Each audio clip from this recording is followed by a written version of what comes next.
यवतमाळ येथील लोहारा MIDC परिसरात बांधकामांना मजुरांची किटचे वाटप करण्यात येत आहे, परंतु नियोजन नसल्याने 3 दिवस रांगेत उभे राहूनही किट मिळाल्या नाही।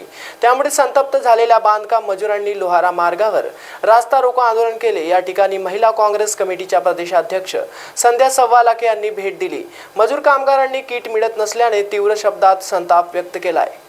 महाराष्ट्र T24 साठी यवतमाळ येथून अक्रम दिवान यांची रिपोर्ट।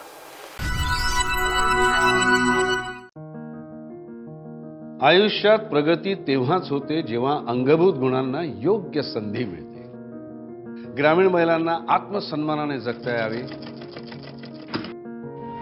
त्यांची जीवनोन्नती व्हावी म्हणून केंद्र आणि राज्य सरकार एकत्र कार्यरत आहे। गरीब महिलांच्या आयुष्यात समृद्धी यावी म्हणून उपजीविकेचे विविध स्रोत निर्माण केले जात आहेत। त्यांना स्वयंसहायता गट ते महिला किसान सशक्तीकरण परियोजनेचा लाभ मिळतोय। महिला बचत गटातील उत्पादनांच्या विक्रीसाठी महालक्ष्मी सरस माध्यमातून हक्काची बाजारपेठ मिळवून दिलेली आहे। शेतकरी महिलांचे उत्पन्न वाढावे यासाठी 400 शेतकरी कंपन्या स्थापन केलेल्या आहेत। आज ग्रामीण भागातील लाखो महिलांच्या जगण्याचा दर्जा उंचावतो आहे। महाराष्ट्र राज्य ग्रामीण जीवनोन्नती अभियान, निर्धार ग्रामीण विकासाचा, महाराष्ट्राच्या उन्नतीचा। ग्रामविकास व पंचायत राज विभाग, महाराष्ट्र शासन।